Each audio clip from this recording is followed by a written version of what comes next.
السلام عليكم. في هذا الفيديو سنوافيكم بآخر أخبار انتقالات الوداد الرياضي. هل يعود أوناجم إلى الوداد الرياضي؟ جريدة الصباح تؤكد توصل المسؤولين في نادي الزمالك بطلب من إدارة الوداد الرياضي من أجل إعارة الودادي السابق محمد أوناجم لمدة سنة واحدة مع التكلف براتبه الشهري. نفس المقال أكد أن اللاعب وافق على هذا الطرح بعدما أصبح خارج حسابات البرتغالي جيمي باتشيكو مدرب الزمالك. محمد كمال إلى المغرب التطواني. رسمياً، محمد كمال يلتحق بفريق المغرب التطواني بعد شراء هذا الأخير عقد اللاعب. الإعلان عن الصفقة ستتم اليوم أو غدا صباحاً. محمد كمال لعب في الموسم الرياضي الماضي مع نهضة الزمامرة، وذلك على سبيل الإعارة من الوداد الرياضي، وسيستفيد الوداد من الصفقة مادياً. الوداد في مفاوضات مع سفيان بوفتيني. تقدم الوداد بعرض غير رسم عبر وكيل سفيان بوفتيني لضم الأخير من حسنية أكادير.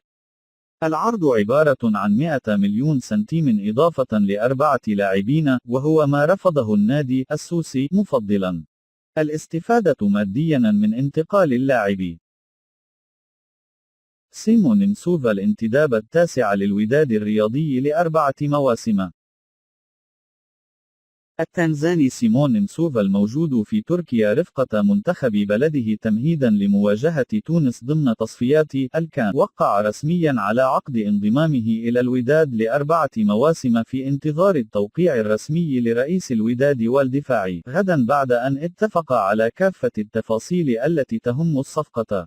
هناك إمكانية انتقال لاعب أو أكثر أيضا من قائمة المغادرين بالوداد إلى الدفاع، وإمكانية أخرى لإتمام صفقة ثانية من الدفاع إلى الوداد خلال الساعات أو الأيام القليلة المقبلة. الكحل قد يوقع في لحظة. اتفق سعيد النصيري مع أيوب الكحل ووكيل أعماله الكحل لاب على عقد جلسة أخرى لتسوية الخلاف بينهما وتوقيع أيوب عقد انضمامه الرسمي للوداد. ومن المنتظر أن تكون الجلسة عبر الإنترنت عبر تقنية السكايب، والتوقيع يكون إلكترونيا. وبالشفاء العاجل لأيوب المصاب بفيروس كورونا. هل يعود فوزي البنزرة للوداد؟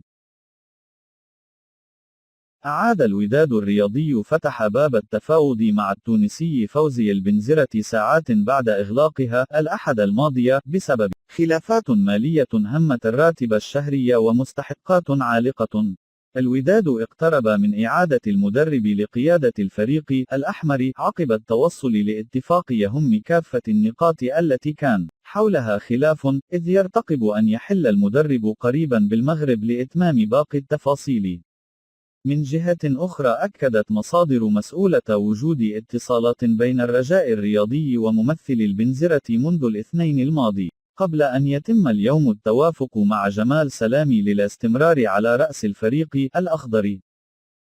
وفي حالة الاتفاق بين الوداد والبنزرة سيمتد العقد لموسم واحد قابل للتجديد، مع إلزام كل طرف بأداء كل المستحقات المدونة في العقد إذا ما رغب أحد الطرفين في فسخ العقد في غضون الموسم.